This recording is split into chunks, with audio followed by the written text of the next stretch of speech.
아침 뉴스 브리핑 시작하겠습니다. 오늘 아침 뉴스 브리핑은 제목이 좀 깁니다. 이해찬이 말했다. 이재명은 너무 아까운 대선 후보다. 제가 말합니다. 그는 끔찍한 후보였습니다.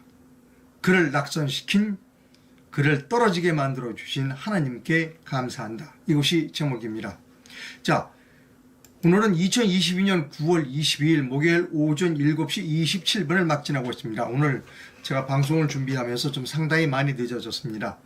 정리해야 될 것들이 많아서 그랬습니다. 네. 자, 빨리 서둘러서 진행하도록 하겠습니다. 우크라이나에서 지금 최근 러시아가 밀리고 있습니다. 헤르손에서 점령했던 헤르손에서 쫓겨나고 지금 급하게 됐습니다. 그랬더니 푸틴이 예비군 소집 명령을 내렸습니다.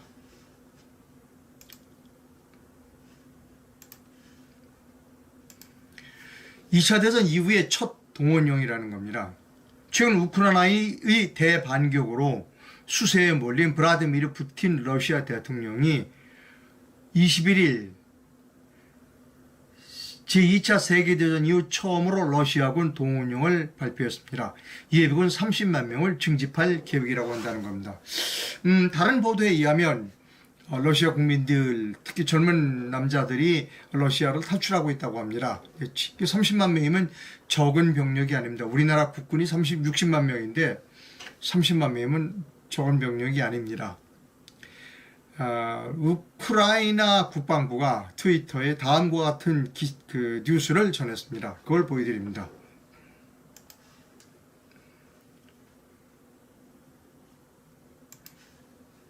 우크라이나 국방부가 발표한 겁니다.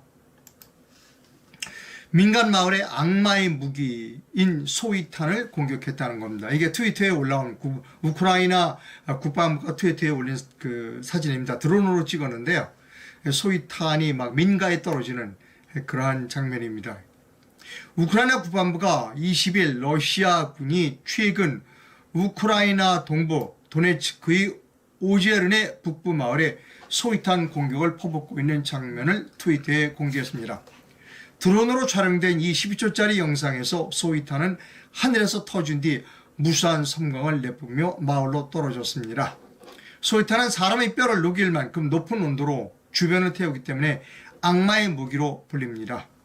국제사회에서는 민간인에 대한 소위탄의 사용을 금지하고 있습니다. 저는 푸틴을 전범으로 기소해야 한다고 생각합니다. 그리고 조금 견해가 갈리는 것 같은데 이 전쟁이 우크라이나가 러시아가 정당하다라고 주장하시는 분이 일부 계시는 분이 있어요. 그런 주장에도 일부는 있을 수 있습니다. 그러나 전쟁을 해야만 하나요? 그리고 민간인을 저런 식으로 살상해야만 하나요? 라고 하는 대답에 물음에 그분들은 대답을 해야 한다는 겁니다. 저는 푸틴이 러시아를 망치고 있다라고 생각합니다. 러시아가 가지고 있는 그 인적 자원, 물적 자원을 최대한 동원해서 미국이나 이런 나라를 따라잡는 어떤 그 국가의 발전 도약의 계기로 삼지 못하고 자기가 가지고 있는 가스와 같은 천연 무기 자원을 무기화해서 그 전쟁으로 국력을 낭비하는 그런 대표적으로 나쁜 지도자다. 따라서 러시아가 푸틴을 지도자로 모시고 있는 한 러시아의 미래는 암울하다라고 저는 생각합니다. 지금 유엔 총회에서 윤석열 대통령과 기시다 일본 총리가 만날 것이다. 만나지 못한다. 여러 가지 말이 있었습니다만 만났습니다. 30분 동안 만났다고 합니다. 그 내용을 여러분께 보여드립니다.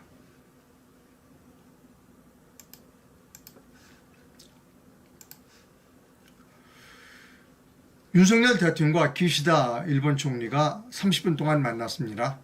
그래서 양국의 관계 개선의 필요성을 공감한다. 소통을 이어가자라는 겁니다. 만났어요. 근데 중요한 건 뭐냐면, 중요한 게 뭐냐. 우리는 이제, 잘 만났으니까 징용국 문제 이런 건 잘 풀릴 것으로 기대했지만 여전히 입장 차이가 여전하다는 겁니다. 주요 부분만 여러분께 보여드립니다.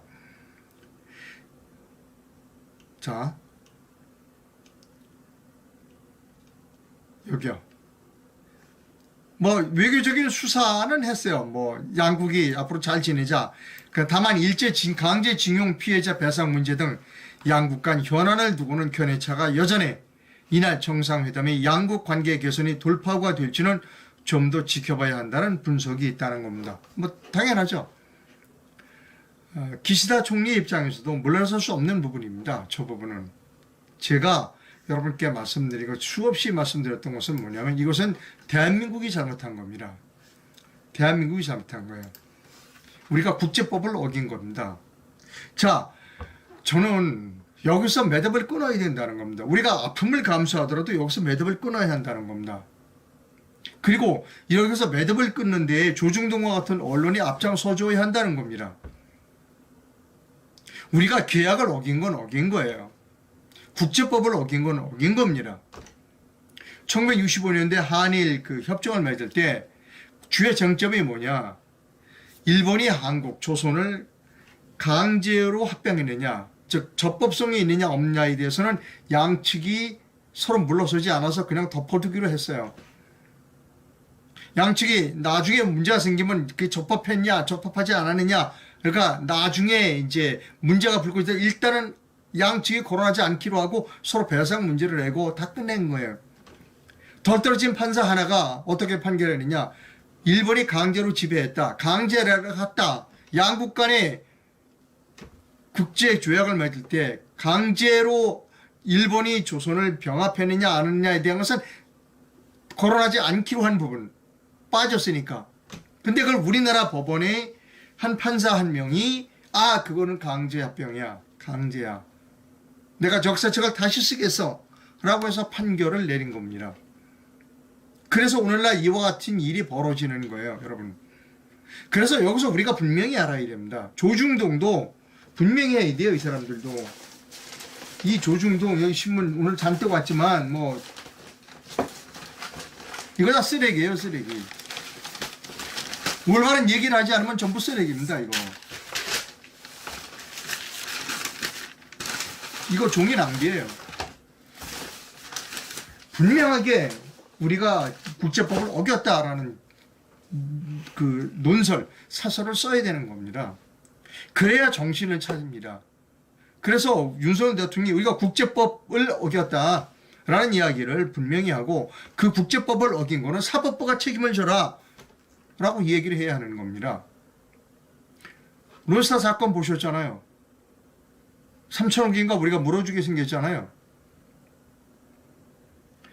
이 문제를 그냥 덮고 나가면 안 됩니다. 또 생겨요.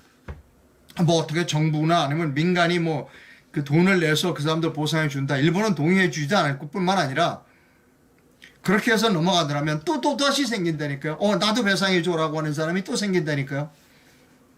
나도 일제 때 저기 징용공으로 끌려가서 억울해. 또 재판 거는 사람 또 생긴다니까요. 그 다음에 판사 중에는 덜 떨어진 판사 우리 대한민국에 많잖아요.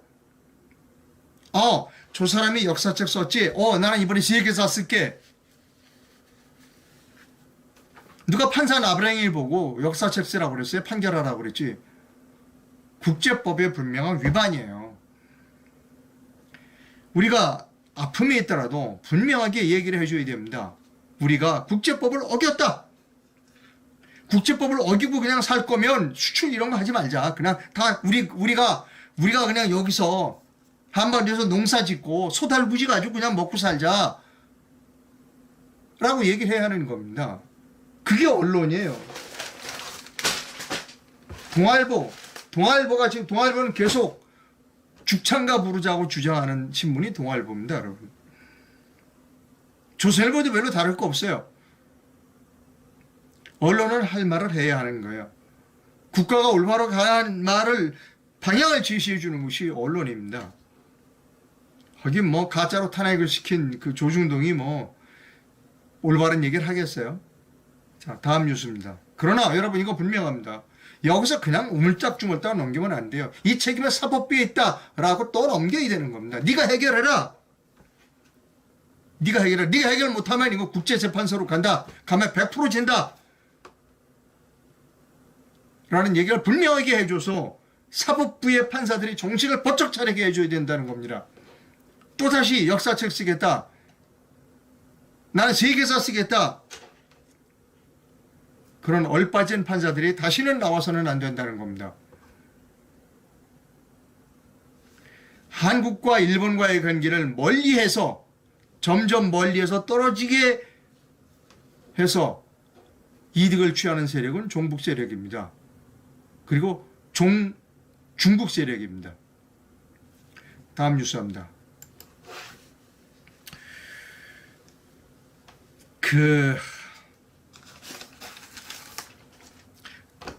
중앙일보의 칼럼 하나를 제가 비판을 하겠습니다. 아주 잘못된 칼럼입니다. 이 잘못된 칼럼을 쓰신 분은 중앙일보의 이상언 씨라는 사람입니다. 논설위원이라고 하네요. 자, 얼마나 이 이상언 논설위원이 칼럼을 잘못 썼는지를 제가 여러분께 보여드립니다. 자,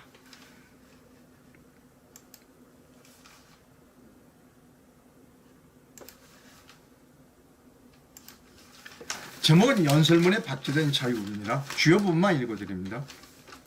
윤석열 대통령이 지난 광복절 기념사에서 자유를 33번 말했다. 5월에 대통령 취임 때는 35번을 말했다. 지난해 6월 대선 출마 선언문에서는 22번이나 나왔다. 그리고 그제 현지 시간 유엔 총회 연설에서는 11분간 21차례나 자유를 언급했다. 그의 연설에는 늘 가장 자주 등장하는 단어가 자유다. 자유 없는 민주주의는 독재, 자유는 보편적 가치 등 주옥 같은 말을 많이 한다. 대통령 국정 철학을 충실히 따른다는 국민의힘은 지난 18일 이준석 당원에 대한 추가 징계 절차를 밟기 시작했다. 이양희 당윤리위원장은 객관적 근거 없이 당원, 소속 의원, 당 기구에 대해 모욕적 표현을 사용했다고 징계 논의 이유를 설명했다. 윤 대통령과 국민의힘 정치인을 향해 양두구육, 삼성가의 노비, 신군부 등의 표현을 사용한 것을 문제 삼은 듯하다. 표현의 자유는 여러 자유 중 가장 으뜸이다. 미국 수정헌법 1조에는 발언의 자유를 제한하는 어떠한 법률도 만들 수 없다고 적혀있다. 지금 국민의힘은 윤 대통령의 뜻을 어기고 있다. 자, 두 가지입니다. 윤석열 대통령이 자유를 강조해. 그런데 이준석의 말할 자유를 억압했어. 그러니까 국민의힘은 꼰대야. 이상원 중앙일보 논설위원회 가장 큰 오류는 무엇인가 하면 말할 자유를 가지고 있죠. 모든 사람이 말할 자유를 가지고 있어요. 그러나 정당의 대표는 그 정당의 이념에 맞는 말을 해야 한다는 겁니다. 그 정당의 이념에 맞는 말이 아니면 그 정당에서 나와야죠. 저는 이준석이 지난번 그 연설을 보고 소름이 끼쳤어요.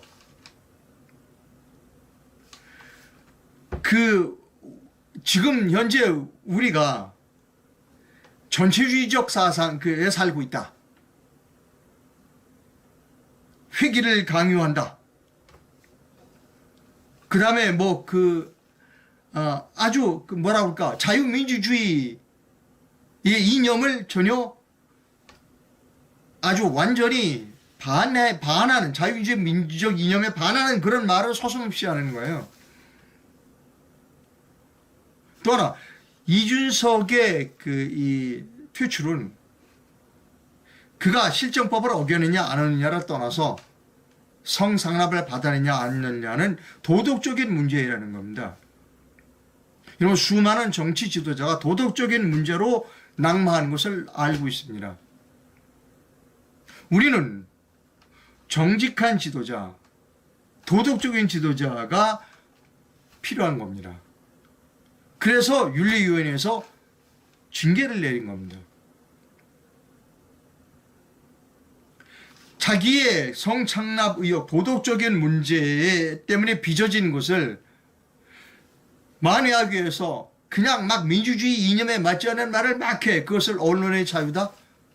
법적으로 보장할 수 있지만 정당에서는 허용돼서는 안 된다는 겁니다. 그러면 뭐예요? 국민의힘을 지지했던 당원들, 국민의힘의 그 이념을 지지했던 많은 사람들과의 반하는 그런 말을 공식적으로 막 하는 사람을 정당에서 가지고 있어야 되나요? 내쫓아야죠. 지금 이상언 논설위원회 오류는 바로 그겁니다. 이준석이가 퇴출돼야 하는 이유를 정확하게 짚고 있지 못하다는 겁니다. 그리고 이준석을 위해서 윤석열 대통령이 쓴 자유를 비판하고 있습니다. 그런데요, 이상원 씨, 자유, 윤석열 대통령이 말하는 자유를 비판하려면 다음 사람, 제가 다음에 소개해드리는 사람처럼 날카롭고 전곡을 찌르는 글을 쓰라는 겁니다. 김태산 씨의 글을 소개해드립니다. 김태산 씨가 윤석열 대통령의 자유에 대해서 신랄하게 비판하고 있습니다. 이상원 중앙일보 논설위원은 김태산 씨에게 글 쓰는 법을 좀 배우기를 바랍니다. 읽어드립니다.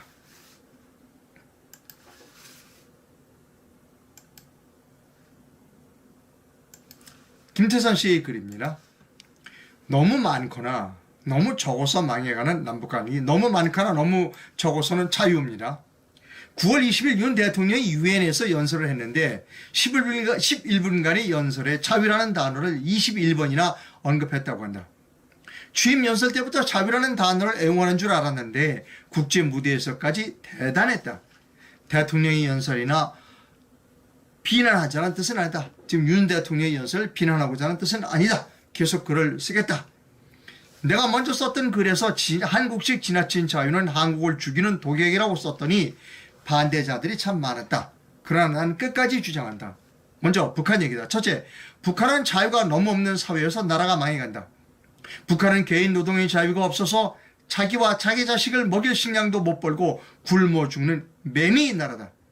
북한은 누구나 마음껏 공부할 자유가 없어서 나라의 인자가 자라지 못하는 가난한 음지의 나라다. 북한은 직업 선택의 자유가 없어서 나라의 인재들이 오물장에서 썩어가는 노숙자들의 나라다. 북한은 언론의 자유가 없어서 국민이 입은 밥 먹는 도구이고 손은 일하는 도구일 뿐 원숭이들이 나라다. 북한은 여행과 거주 이전의 자유가 없어서 국민들이 태어난 곳에서 늙어 죽는 짐승들이 나라다. 북한은 자유를 원하면 정치범 수용소로 직행시켜 목을 조이는 아나콘다의 나라다. 북한 국민들은 세금을 낼 자유조차 없는 독재자들이 노비들이 나라다. 둘째로, 자 이제 한국의 자유는 넘친다는 겁니다. 한국은 마치도 장마철 홍수와 같이 자유가 너무 넘쳐나서 나라가 망해간다. 한국은 지나친 사상의 자유를 허용하여 적국의 주체 사상과 공산 정치를 신봉하는 자들이 가득한 역적들이 나라다. 한국은 지나친 자유를 허용하여 간첩이 대통령이 되고 역적들이 정계와 법조계, 교육, 언론, 종교를 깔고 앉게 만든 어리석은 나라다. 한국은 넘쳐나는 자유 때문에 제일 오래 묵은 북한의 간첩과 외국 간첩이 제일 많은 스파이들이 나라다. 한국은 지나친 자유 때문에 폭도들에게 경찰이 맞아 죽고 주정뱅이들에게 경찰이 쫓기는 거꾸로 된 나라다. 한국은 그 자유 때문에 나라 재산을 왕창 탕진한 죄인도 도지사가 되고 국회의원이 되어서 정치를 논하는 부정부패의 왕초 나라다. 한국은 지나친 자유 때문에 연쇄살인범과 강도, 강간자들이 마약과 같은 각종 범죄가 늘어나는 자유로운 범죄의 나라다. 한국은 그 지나친 자유 때문에 중공의 간첩들과 외국인들이 살판치는 무서운 멍청한 나라다. 한국은 그 지나친 자유 때문에 한국은 넘쳐나는 자유가 100만의 민주노조에게 국가를 위협할 막강한 힘을 가지게 만든 매우 위험한 나라다. 한국은 그 자유 때문에 국가보안법이 사라지고 역적들이 나라의 운명을 그려쥐고 위협하는 북한의 아바타 나라다. 한국은 넘쳐나는 자유 때문에 미군이 나가면 당장 무너질 나라로 변했다. 그래서 역적들은 미군 초수를 입에 달고 산다. 그런데도 윤 대통령은 그 자유 때문에 한국이 위험에 처한 것을 아는지 모르는지 입만 벌리면 무슨 자랑처럼 자유를 외친다. 자유? 물론 좋은 것이다. 그러나 추구의 보약도 필요한 사람에게만 필요한 양만큼 써야 효과가 있다는 그 진리를 모르면 그렇다. 자유도 그 나라 실정에 맞게 써야 필요한 만큼 써야 효과가 나는 법이다. 북한은 3대 독재와 정치범 수용소를 해체할 자유가 필요하다. 북한은 3대 독재와 정치범 수용소를 해체한 자유가 필요하다. 한국은 국가보안법과 삼청교육대가 살아있는 자유가 필요하다. 라는 글을 어제 김태선 씨가 올렸습니다. 중앙일보의 그 이상언 논설위원은 김태선 씨 글을 보고 글은 이렇게 쓰는 거구나 하고 좀 배우시기를 권유드립니다. 예, 여러분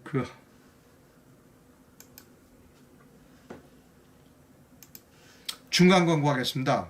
내가 중간 광고를 좀 해야 되겠습니다. 그 잠도깨비 매트에서 선체험 후 결제 시스템을 도입했다고 합니다. 먼저 써보고 효과가 있으면 돈을 나중에 내십시오 라고 하는 선체험 후 결제 시스템을 도입했습니다. 9월 30일까지고요. 지금 좀 이른 시각이긴 하지만 이 전화번호로 전화를 하시면 상담을 받으실 수 있다고 합니다. 중간 광고를 했습니다. 뉴스 계속해서 진행하도록 하겠습니다. 자,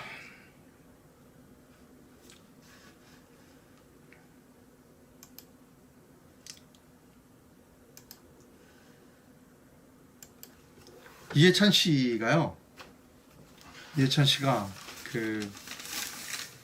이재명처럼 살아온 사람 어딨나, 너무 아까운 대선 후보다라고 이야기했다는 겁니다.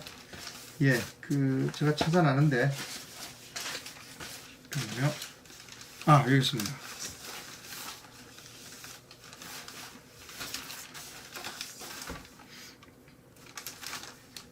이해찬 씨가 이렇게 얘기했어. 이재명의 의지는 놀랍다. 대단한 사람이다. 너무 아까운 대선 후보다. 이해찬 전 더불어민주당 대표가 21일 회고록을 쓰셨네요.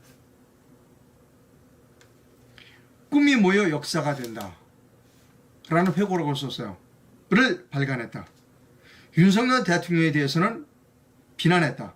국가의 비전을 제시하지 못했고 그저 정권 교체밖에 없었다고 호평한 반면 이재명 민주당 대표에게는 굉장히 좋은 후보였다. 굉장히 좋은 후보였다. 정치권에 이재명처럼 살아온 사람이 어디 있냐고 강조했냐고 호평했다.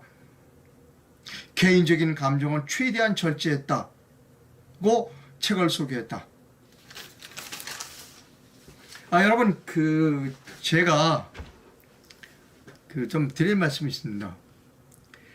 제가 MBC에서 근무할 때 저는 공정방송 노동조합 위원장을 했습니다. 우파 노동조합 위원장을 했는데 그때 왜 노동조합 위원장을 하려고 생각했느냐.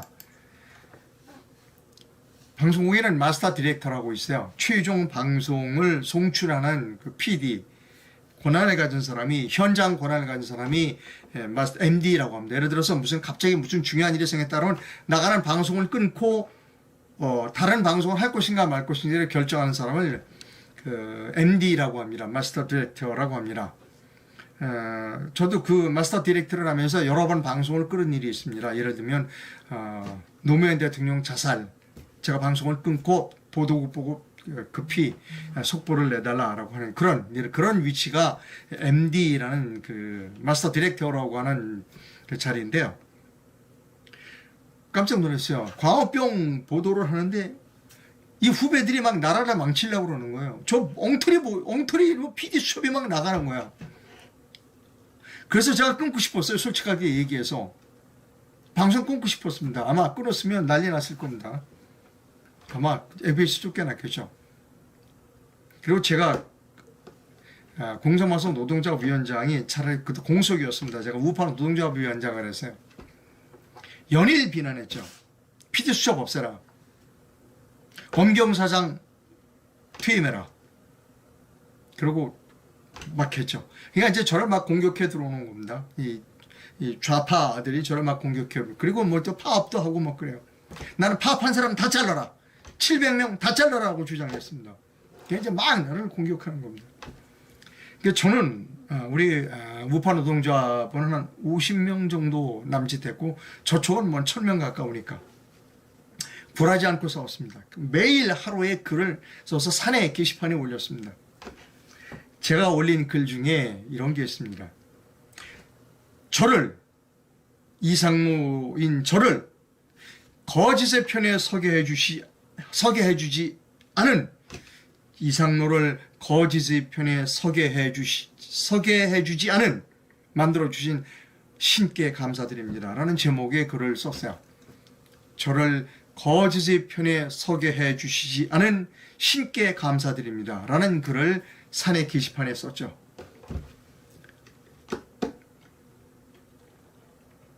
어땠을까요, 여러분? 반응은 대단했습니다. 괴로운 거예요. 좌파 노동조합원 중에도 어쩔 수 없이 끌려다니는 사람들이 많은 거예요. 제가 이해찬 씨가 지금 너무나 아까운 대선 후보인데 떨어졌다는 겁니다. 지난번에. 이해찬처럼 살아온 사람이 어디 있나. 이 말은 맞아요. 대한민국에 이해찬처럼 사는 사람은 많지 않습니다. 여배우와 공짜로 살았다는 둥, 형수님 어디를 찍겠다는 둥, 법인카드를 아내가 쓰게 만들었다는 둥, 많잖아요. 대장동이 어떻다는 둥. 이재명처럼 산 사람이 대한민국에 어디 있어요? 그건 맞는 말이에요. 제가 이거를 딱 이 기사를 접하는 순간 이런 생각을 했습니다. 하나님이 우리를 도왔구나. 하나님이 이재명이 대통령이 되지 않게 만들어 주셨구나. 그래서 제가 오늘 제목, 여러분 제목 다시 한번 보여드릴까요?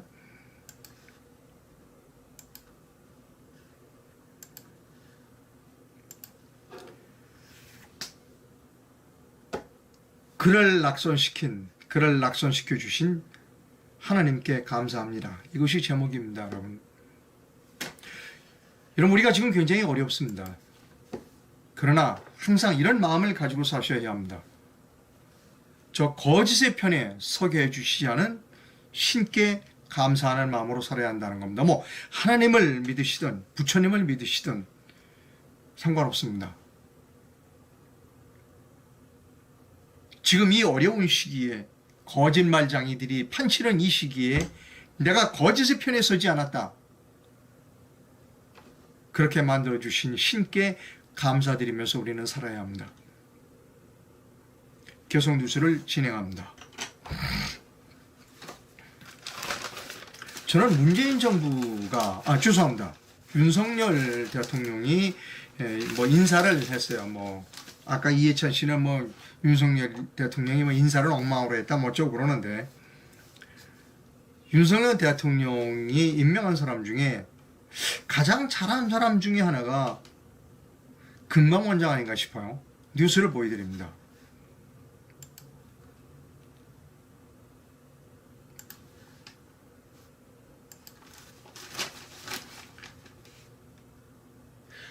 금융감독원이 문재인 정부 때 집중된 5조 6천억 원 규모의 은행권 태양광 대출에 대한 전수조사에 착수했다. 죄송합니다. 착수했다. 이복현 금감원장은 21일 서울 마포구에서 열린 금감원 한국거래소 공동상장기업 유관기관 간담회 후 기자들을 만나 어떤 업권에서 어떤 형태로 자금이 나갔는지 구조와 내용이 어떻게 되는지에 대해 전수점검을 하겠다라고 얘기했습니다. 저는 아까도 말씀드렸듯이 윤석열 대통령이 가장 잘한 인사 중에 한 사람이 이 이복현 금융감독원장이 아닌가 싶습니다. 그리고 지난번 보도에 이런 것을 제가 본 일이 있어요. 태양광 대출의 대부분이 광주를 비롯한 호남권의 은행에서 나갔다는 겁니다. 금융권에서 나갔다는 겁니다. 상당 부분이 호남권에 있는 금융기관에서 태양광 대출이 나갔다 하는 겁니다. 기대해 보겠습니다. 이복현 금융감독원장을 기대해 보도록 그렇게 하겠습니다. 다음에 아까도 말씀드렸습니다. 저는 MBC 출신입니다. 어제 지금 현재 MBC 사장인 박성재 사장의 해임 결의안에 관한 표결이 있었습니다. 보여드리죠, 여러분.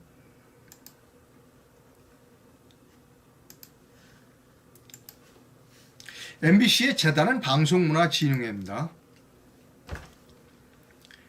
이사는 9명이에요. 여권 추천 6명, 야권 추천 3명입니다. 자, 그런데 어제 박성재 사장 해임 결의안을 표결에 붙였어요. 근데 9명 중에 해임 결의안 5대2로 비결이 됐습니다. 자, 그렇다면 7명이죠. 표결에 참여한 사람은 7명입니다. 9명 중에 7명이 착표했지만 나머지 2명이 기권했다는 얘기입니다. 자, 그런데 문제는 뭐냐면 그럼 누가 기권을 했느냐는 겁니다. 이 수치적으로 보면, 논리적으로 보면 반드시 야권 추천 이사 중에 한 명은 기권을 했다는 겁니다. 여러분 이해하시죠? 자, 9명 중에 야권 추천이 3명이에요. 이 야권 추천이라고 하면 그 당시에는 야권이었지만 지금의 국민힘이 추천한 겁니다. 왜냐하면 그 당시에는 야당이었으니까. 국민힘에서 3명을 추천했어요. 그 당시 방송문화진흥회를 구성할 때. 그러면 5대3이 나와야죠. 근데 5대2밖에 안 나왔다는 얘기는 한 명이 기권했다는 얘기입니다. 저는 알아요. 저는 누가 기권했는지 알아요. 방송문화진흥회 이사 중에 국민힘이 추천한 사람 중에 한 명이 기권했어요. 저는 누군지 알아요. 제 후배입니다. 그러나 말을 하진 않겠어요. 이게 우파의 진면목을 보여주는 겁니다. 자, 똑같아요. 저는 3년 동안 방송심의위원으로 위촉이 돼서 방송심의 활동을 했습니다. 그럼 이제 그런 위원 같은 거 하면 무지 많아요. 엄청나게 많아요. 하겠다는 사람이 나 그거 심의위원 나 해야 돼. 줄지 많습니다. 그때 아마 자유한국당이었을 겁니다. 급하니까 자유한국당에서 우파 노동자 위원장인 저를 좀 보자고 해서 만났어요. 그래서 내가 뭐냐면 당신들 정권이 뺏긴 이유는 뭐냐면 인사를 잘못해서 그렇다. 사람을 잘못 써서 그래. 지금까지 당신들이 인사했는데 다 배반했어. 사람들이 다 배반했어. 곧 방송통신심의위원 구성하는데 이번에는 좀 제발 좀 잘해라. 배반한 사람 뽑지 말고. 그랬더니 저보고 해보겠냐고 그래서 제가 하겠다고 그랬어요. 그래서 방송통신심의위원이 된 겁니다. 물론 저를 지명한 건 안 했어요. 뭐 다른 사람을 했는데 그 사람은 적격 자격이 없어요. 왜냐하면 방송사에서 퇴직한 지 3년이 넘지 않으면 방송통신심의위원이 될 수 없어요. 그런 거 저런 거 고려 안 하고 그냥 아름아름 또 사람을 집어넣는 거예요. 결국은 제가 돼서 3년 동안 일했습니다. 제가 드리고 싶은 말씀은 뭐냐면 거기도 여권 출신 6명, 야권 출신 3명이면 6대3의 결과가 나와야 되는 거 아니에요? 그죠? 다 그런 거는 어떤 특정한 사안에 대해서는 8대1이었다는 겁니다. 그것까지만 얘기할게요. 어떤 특정 사안에서는 8대1이에요. 그 1은 저였어요. 똑같습니다. 이 우파는 특히 국민의힘 같은 데서 사람을 뽑을 때는 누가 전투력이 뛰어난가, 누가 치열하게 싸울 것인가는 생각 안 해요. 가만히 있어. 내가 지금 지금 내가 원내대표지. 응? 그러면 내 원내대표니까 가만있어. 내 고등학교 동창 누구지? 나하고 교회 같이 다니는 사람 누구지? 내 후배 누구지? 근데 옆에 사람들이 그 사람 추천하면 큰일 납니다. 그 사람 저 좌파예요. 아주 골수 좌파입니다. 상관없어. 이 사람 내 후배야. 그 결과가 이겁니다. 5대3이 나와야죠. 왜 기권을 하냐고요. 저는 처음부터 알았어요. 그 사람이 그런 일을 할지 알았어요. 제 후배를 누구라고 얘기는 안 합니다만 곳곳이 지금도 마찬가지입니다. 이 방송문화 증의뿐만 아니라 다른 데도 다 마찬가지예요. 도대체 우파라는 사람들은 자기가 그런 권한을 쥐면 뭐 원내 총무가 됐던 원내 대표가 됐던 뭐가 되면 잃어버려. 싹 잃어버려. 그리고 찾아낸 게 야 교회 같이 다니는 사람이 누구야? 내 후배가 누구야? 나라가 대한민국에 망하건 흥하건 나하고 상관없어. 내가 이 자리에 있을 때 한 자리 챙겨줘야 돼. 이게 우파입니다. 이게 국민의힘이에요, 여러분. 책임져야 됩니다.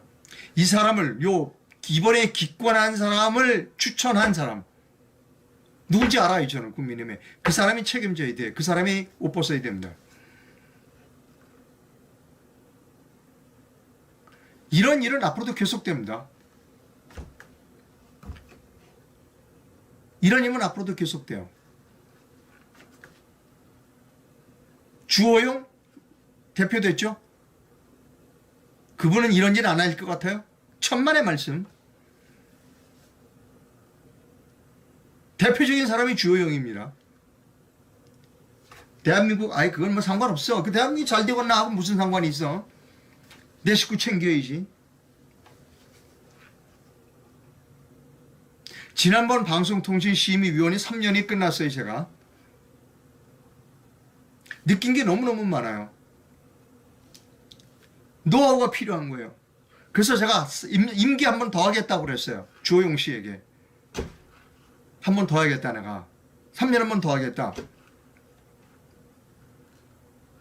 그랬더니 안 된다고 그랬어요. 그리고 3명을 다 야권 추천 3명을 다 누구로 추천했어요? 4.15 총선 때 공천을 줄려다가 못 준 사람, 미안해서 준 사람들이 3명이에요.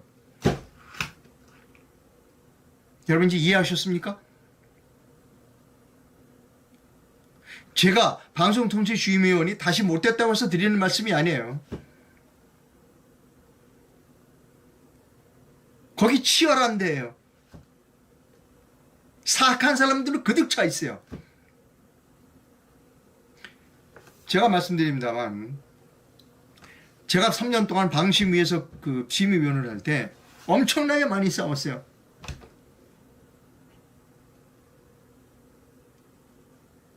제가 좀 너무 심하게 해서 나중에 그분들에게 사과는 했어요.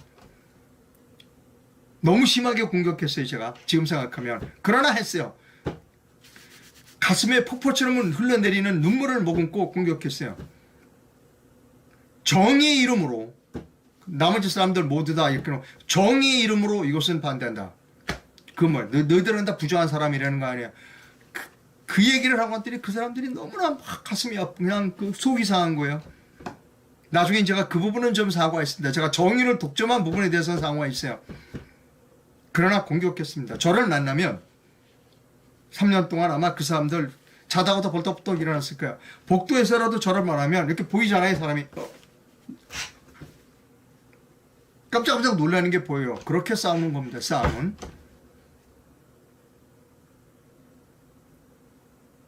싸움은 그렇게 하는 거예요. 여러분. 목숨 걸고 싸우는 거예요. 저 사람만 보면 깜짝깜짝 놀라야 되는 거예요. 방송통신심의 내가 주호영이 됐으니까 주호영 원내대표한테 내가 4.7 재보궐선거 때 빨리 선거관리 참관인들 교육시키라 뽑자 거절한 사람이 주호영이에요. 내가 방심이라고 하는 이거 너무나 중요하고 사악한 사람들로 가득 차 있다. 날 다시 심의위원을 시켜주라. 3년 더 하겠다. 안 된다고 그랬어요. 내가 여러 사람을 통해서 인사청탁 같은 거 해본 게 처음입니다. 누구를 해줬느냐? 4.15 총선 때 공천 못 준 사람 미안해서 세 사람 다 했어요. 그래도 불구하고 그 사람들이 일을 잘했으면 뭐 내가 몰라. 근데 그 중에 한 사람은 또 그만뒀어. 이게 지금 꼬라지입니다. 이 꼬라지예요. 이 꼬라지. 5대3이 나와야지 왜 5대2가 나오느냐고요. 왜? 한 명 이 기권한 사람을 추천한 국민의힘에 저 누군지 알아요. 그 사람은 사표내야 돼요. 방심위가 얼마나 중요하냐. 가장 돈을 안 들이고 싸게 정치판을 왜곡화시킬 수 있는 데가 방심위예요. 제가 말씀드리죠. 태블릿 PC를 심의해달라고 변희재 씨가 방심위에 요청한 거 아시죠? 다 도망갔어요. 그때 마찬가지예요. 이거 보세요. 그때 방심위에 박근혜가 추천한 사람이 6명이에요. 박근혜 추천한 6명인데 다 도망갔어. 그래서 탄핵됐어. 여러분, 만약에 그때 변희재가 신청한 태블릿 PC를 제대로 심의했다면 태블릿은 가짜다라고 판정을 내렸다면 대한민국 이렇게 바뀌지 않았을 수도 있었어요. 문재인 정부가 들어설 수 없을 수도 있었고 박근혜 대통령이 탄핵되지 않았을 수도 있었어요. 그만큼 방심위가 중요한데요.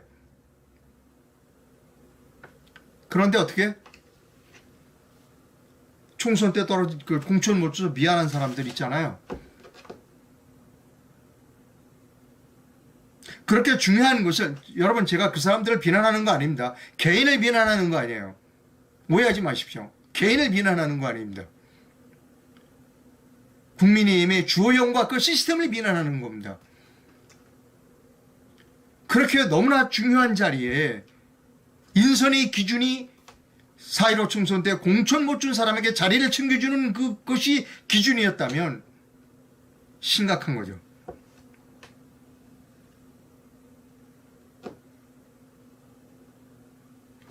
이렇게 나오잖아요. 지금 이런 자리에 사람을 보낼 수 있는 권한을 가진 사람은 주호영이라는 겁니다. 그래서 제가 주호영의 원내대표, 국민의힘의 미래는 안 봐도 비대오다라고 얘기하는 거죠. 이거 중요한 겁니다, 여러분. 우리나라 위원회가 무지 많아요. 앞으로 위원회에 또 임기가 바뀌면 사람들 또 추천이 될 때 주호영이가 가지고 있는 판단의 기준은 똑같다는 겁니다. 4.15 때 공천 못 줘서 미안한 사람, 이런 사람들을 또 쓰면 대한민국은 망한다는 겁니다.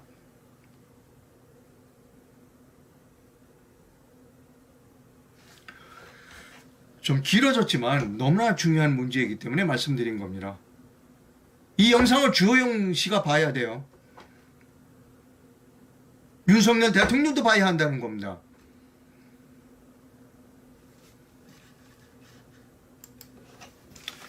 자, 제가 여러분 말씀드립니다. 우리나라에서 교육 문제를 해결하면 대한민국이 가지고 있는 문제의 50%를 해결한다고 제가 말씀드렸습니다.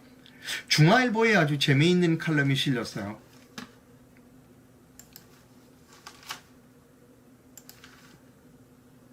이 글을 쓰신 분은 한국에 있는 프랑스 학교 사서란 도서관에서 근무하는 사람이죠. 에바 존이라고 하는 프랑스 여성인데요. 프랑스와 한국, 프랑스도 교육에 문제가 있고 한국에도 교육에 문제가 있는데 공교육에 문제가 있다는 겁니다. 여기서 제가 프랑스 공교육에 대한 문제를 말씀드리지 않겠습니다. 이 프랑스 사람이 프랑스 여자가 본 한국의 공교육에 어떤 문제가 있는가에 대해서만 말씀드립니다. 큰 활자로 옮겨놨습니다.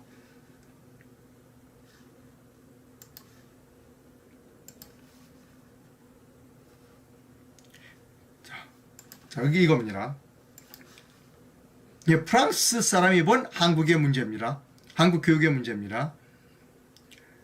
자, 시작합니다. 한국의 공립학교에 대한 불만의 성격은 프랑스와 다르다는 겁니다. 아까 프랑스 경우는 제가 설명드리지 않겠다고 그랬어요. 한국 사람들은 학교 수업이 좀 부실해. 그리고 진도도 빠르지 않아. 그래서 자녀들을 학원에 보내고 매년 수백만 원씩 달하는 사교육비를 지출해. 이 때문에 한국이 OECD 국가들 가운데 국제학업 성취도가 제일 뛰어나다는 건 내가 인정해. 그런데 문제가 뭐냐? 근데 프랑스 사람이 본 한국 교육의 문제는 뭐냐? 이것이 반드시 올바른 게 아니야. 성적 압박과 수면 부족에 시달리는 학생들, 과로하는 교사들, 치열한 경쟁, 교육 불평등의 문제 악화, 빈번한 학대 등이 또 높은 자살률 등이다. 시험에 대한 압박을 완화하는 방법 중에 하나.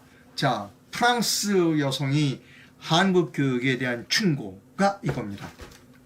학업 성과에 치중하기보다 다양한 종류의 기술 및 진로를 장려하는 것이다. 학생들이 관심을 갖는 분야를 모색하고 각자의 기술과 창의력을 개발할 수 있도록 도와줘야 한다는 겁니다. 이 이야기는 거꾸로 무엇을 얘기하느냐 하면 프랑스 교육은 그렇게 하고 있다는 겁니다. 그러나 대한민국은 그렇게 교육을 못한다는 겁니다. 자, 지금부터 본격적으로 제 견해를 말씀드립니다. 저는 프랑스 파리에서 특파원 생활을 3년 반을 했습니다. 그리고 프랑스에서 와서 책을 10권가량의 책을 썼습니다. 즉 프랑스라고 하는 사회를 체계적으로 연구했습니다. 물론 바빴어요. 그때 베를린 장벽이 무너지고 동구권이 무너지고 할 때에 제가 특파원이었습니다. 바빴지만 저는 공부했습니다. 그 프랑스 사회에 대해서 좀 조목조목 공부했고 프랑스의 교육제도에 대해서도 깊이 있게 공부했습니다. 자, 그렇기 때문에 프랑스의 교육에 대해서는 너무나 잘 알고 있고 한국의 교육에 대해서는 너무나 잘 알고 있기 때문에 제가 여러 번 그 해법을 말씀드립니다. 자, 우리나라 사람 보고 길 가는 사람, 당신 아들, 딸은 대학 보내지 마세요 라고 하면 뺨 따고 맞아요. 그거는 있을 수도 없는 일입니다. 저는 할 수 없는 일을 하지 말자는 겁니다. 오케이, 대학 보내세요. 근데 정답은 여기 있는 겁니다. 정답이 뭐냐면 이 프랑스 여자가 정답을 얘기해 주고 있어요. 여러분 보세요. 다양한 종류의 기술 및 진로를 장려하는 것이다. 학생들의 관심을 가는 분야를 모색하고 각자의 기술과 창의를 개발할 수 있도록 도와줘야 한다. 이 도와주는 방법이 뭐냐? 저는 우리나라 교육이 중학교까지가 의무교육입니다. 따라서 중학교를 졸업하면 바로 대학을 갈 수 있게 만들어주라는 겁니다. 고등학교 3년을 싹 빼버리고 한 5년 하면 되잖아요. 독일은 5년입니다. 직업학교가. 우리 직업학교라는 명칭을 붙이지 말자는 겁니다. 낙인 효과가 있어요. 대학이 마음대로 중학교 학생도 뽑아갈 수 있도록 하라는 겁니다. 그럼 대학의 자율권을 주라는 겁니다. 그러면 굳이 고등학교까지 안 다녀도 되는 학과가 많아요. 예를 들면 게임 학과 같은 거 있어요. 게임하는 데는 고등학교 나오는 게 더 장애가 됩니다. 패션, 그 다음에 애니메이션, 그 다음에 무용, 죄송합니다. 무용에 대해서 제가 잘 모릅니다만 음악, 오히려 고등학교를 안 나오고 직접 중학교에서 대학으로 가는 것이 훨씬 더 그 성적이 좋은 그 분야에 있어서 전문가를 만들 수 있는 그런 그 직업 분야가 너무나 많은 거예요. 근데 무조건 우리는 고등학교 가야 돼. 고등학교 안 가면 안 돼. 왜? 좋은 대학을 가야 되니까. 아니에요, 여러분. 저는 우리나라 대학이 가지고 있는 학과의 한 반 또는 3분의 2 이상이 고등학교를 다닐 필요가 없다는 겁니다. 그럼 어떻게 되느냐? 중학교만 나오고 그냥 대학으로 가는 겁니다. 서울대학 졸업생이고 고려대학 졸업생이고 연세대학 졸업생이에요. 거기서 고등학교 빼고 고등학교 때 필요한 교양 과목 대학교에서 받으면 돼. 교양 과목 수강하게 하면 돼. 제가 가지고 있는 해법은 바로 그겁니다. 그러면 어떻게 되냐? 사교육이 없어져요. 그리고 젊은 애들이 그 입시에서 벗어나서 마음대로 자기가 하고 싶은 능력을 발휘할 수 있는 겁니다. 이게 제가 가지고 있는 해법입니다. 저는 파리 특파원을 3년 반을 했어요. 프랑스의 교육에 대해서 잘 압니다. 우리나라 교육에 대해서도 잘 알아요. 해법은 뭐냐? 대학 가게 만들어주라 다. 그러나 대학을 고등학교를 나와서 대학을 가지게 만주지 마라. 중학교만 나와도 대학을 갈 수 있도록 해라. 우리가 가지고 있는 학과, 대학이 가지고 있는 학과의 대부분은 고등학교가 필요 없이 중학교만 나와서 가서 뭐 5년 하면 되잖아요. 그렇게 하면 우리나라 교육 문제가 상당 부분 해소될 것이다 라고 생각한다는 겁니다. 물론 고등학교를 나와야 되는 과목도 있습니다.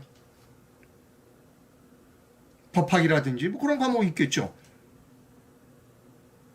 제가 내놓는 해법은 바로 그겁니다. 그래서 그 다음에 기왕 얘기가 나왔으니까 어제 제가 우리나라 그 연금제도에 대해서 OECD도 권고했다. 공무원연금, 군인연금을 빨리 공무원연금, 그 다음에 군인연금을 빨리 국민연금으로 통합해라. 예, 제가 내는 해법은 뭐냐? 2023년 내년 1월 1일부터 입대하는 직업군인, 그리고 공무원이 임용되는 사람, 그리고 학교 교원이 되는 사람은 무조건 끊으라는 겁니다. 그 사람들은 공무원연금, 그 다음에 군인연금, 사학연금에 가입하게 하지 말고 국민연금에 일단 가입시키라는 겁니다. 그리고 문제를 풀어나가라 라고 하는 것이 제가 낸 해법이고, 거기에 대해서 여러분들이 야 좋은 방안이다 라고 지지해 주시는 분이 몇 분 있었다 라고 하는 것을 말씀드립니다. 자, 이제 더불어민주당에서 내놓는 법안 중에 무조건 쌀을 다 농민이 쌀만 만들면 무조건 다 사줘야 한다라는 법을 제안을 발의했어요. 그것과 관련하여 한국경제신문이 사설을 썼습니다.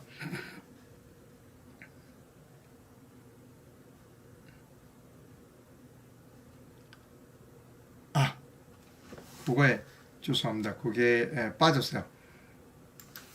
예. 이건입니다. 매년 1조 원 넘게 드는 쌀 의무 매입, 그 예산으로 농업을 혁신하라 라고 하는 한국경제신문 사설인데요. 예, 여기 있습니다. 자, 여기에 대해서 제가 말씀드립니다. 어제도 제가 말씀드린 건 뭐냐면 쌀을 사주지 말고 농지를 사주라는 겁니다. 그 돈으로 농지를 사라. 농사 짓지 마세요. 농지를 후한 가격에 사주라는 겁니다. 제가 제시하는 해법은 바로 그겁니다. 국가가 많은 땅을 비축하고 있으면 됩니다. 그리고 그렇게 되면 국가가 농업을 개혁하고 혁신하는데 기업농으로 가는데 도움이 된다는 겁니다. 쌀이 왜 남아도느냐? 안 먹으니까요. 쌀이 왜 남았냐? 안 먹으니까. 그러니까 그냥 싸두는 거예요, 사서. 그러니까 무슨 얘기가 나오냐? 북한에 보이자는 얘기도 나와요. 북한에서는 삶은 소대가리 주가 주는 거 안 먹겠다고 하는 데가 북한인데 그래도 계속 꾸역꾸역 주겠대. 그러면서 요걸 그냥 바가지로 얻어먹어. 쌀을 1조씩 주고 사지 말고 농지를 사라는 겁니다. 논을 사라, 논과 밭을 사라 하는 게 제 견해입니다. 다음이요.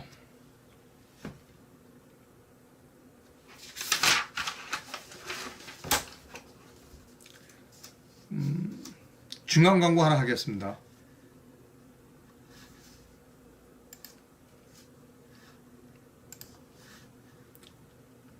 예, 세종사이버대학교 중간 광고입니다. 공모를 한답니다. 나도 대학생이 되고 싶다.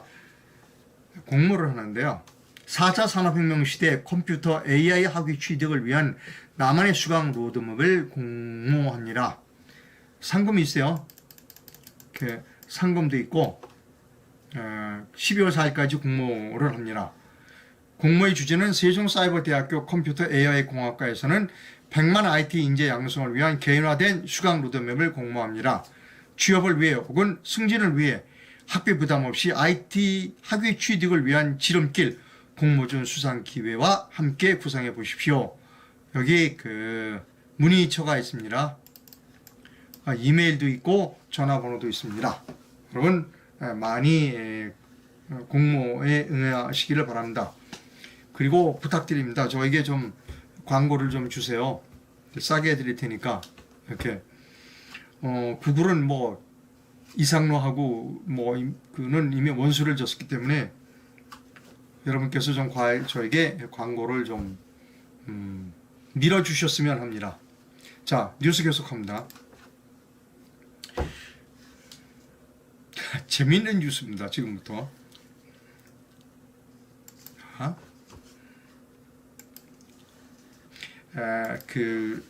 최보식의 언론이라고 하는 매체가 있습니다. 물론 최보식 씨를 좋아하지 않는 분도 많습니다.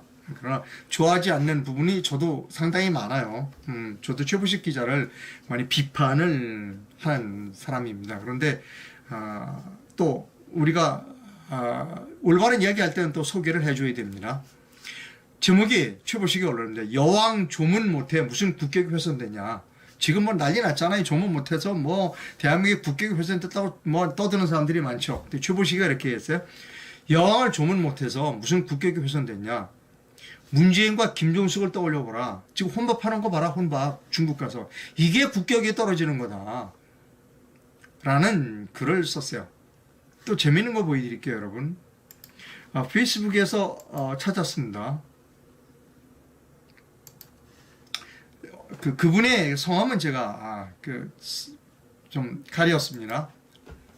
조문관 김건희 여사의 옷으로 시비를 거는 사람들에게 시어머니 임종하러 가는 저 복장에 대해서는 어떻게 생각하는지 모르겠다는 겁니다. 그때 말이 많았죠. 저게 그 시어머니 문상 가는데 저런 복장으로 가느냐. 자, 최보식의 언론의 외부 기고가의 글을 여러분께 또 소개를 해드리도록 하겠습니다.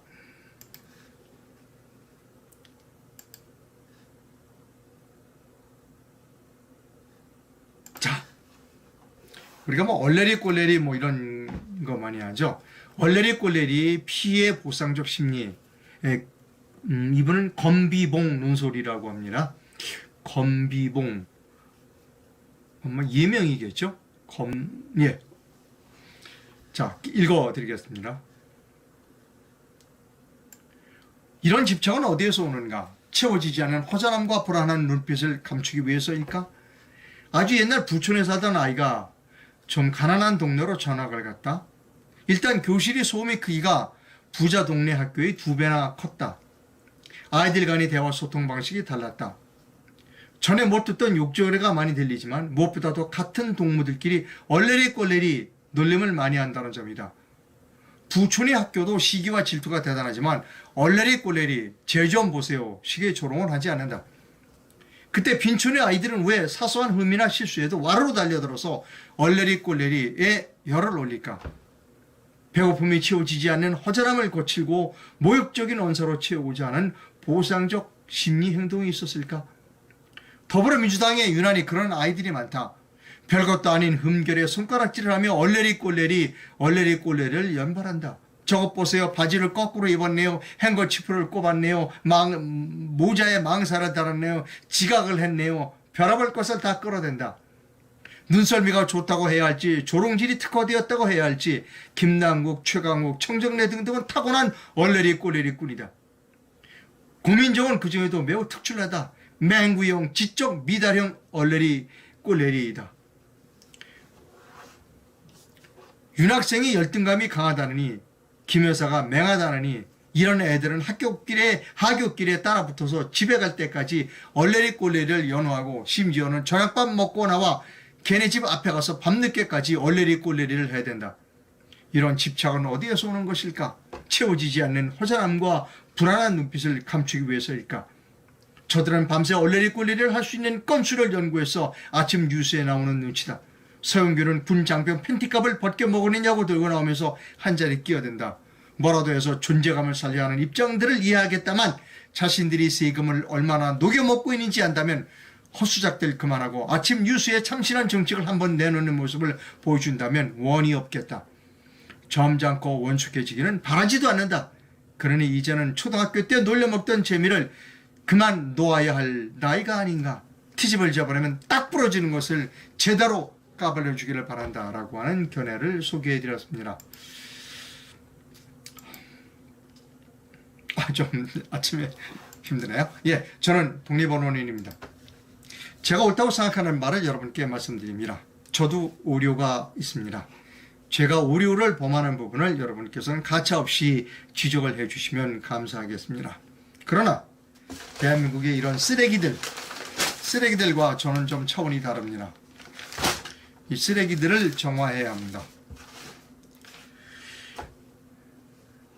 누군가는 해야 할 일을 제가 하고 있다고 생각합니다. 여러분께 후원을 부탁드립니다. 해외에서 보내주실 분은 페이팔 계좌를, 국내에서 보내주실 분은 기업은행 계좌를 이용해 주시면 감사하겠습니다. 후원이 필요하다고 말씀드립니다. 네, 광고하겠습니다. 아까 중간 광고에서도 말씀드렸습니다. 잠들게 숙면 매트만을 저는 여러분께 소개해 드렸습니다. 효과를 당장 보시는 분도 있고 한두 달 후에 보시는 분도 있고 효과가 없다고 말씀하시는 분도 있습니다. 하지만 저는 제 기준에서 말씀드립니다. 저는 지긋지긋한 어깨와 허리 통증에서 벗어났고, 그리고 지금은 치매의 공포 때문에 이것을 사용하고 있습니다.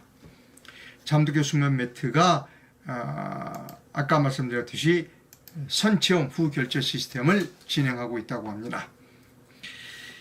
예, 댓글이 좀 많이 들어오는 것 같은데요. 저도 제가 아까 신께 감사드린다 했더니 나다음십니까? 나다용십니까? 예, 신께 저도 매일매일 감사드리고 있어요. 끔찍한 세상에서 벗어날 수 있게 찢을 이재명 씨를 얘기하는 것 같습니다. 찢을 낙서시켜 주신 것에 무한한 감사를 지금도 생각하면 소름이 끼칩니다. 좋아요, 구독 무료입니다. 후원도 많이 해야 합니다. 근데 구독을 누르면 잘 안 된다고 하시는 분들이 있어요.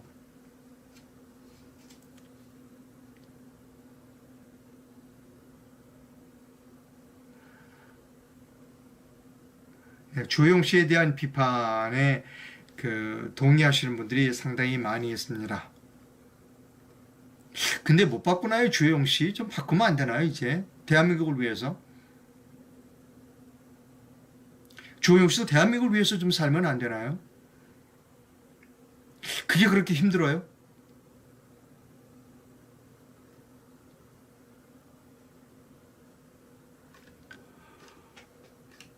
예, 방심이 얘기 때 제가 제 후배도 있었고 동료 의원들 중에 저 선배도 있었습니다만, 지금도 가슴 아픈 부분은 제가 그분을 막 공격했다는 겁니다. 정의 이름으로 이것은 동의할 수 없다. 나중에 제가 그걸 항의했어요. 제가 정의를 나만 독점한다는 게 좀 독선이 아닌가 싶어서 나중에 제가 그 부분은 사과를 했습니다만, 저처럼 싸워야 됩니다. 저는 싸만한데 일가견이 있는 사람입니다. 저만 보면 움찔움찔해요. 아마 그분들 자다가도 벌떡벌떡 일어났을 거야. 제 생각만 하면. 싸움은 저처럼 해야 합니다. 자,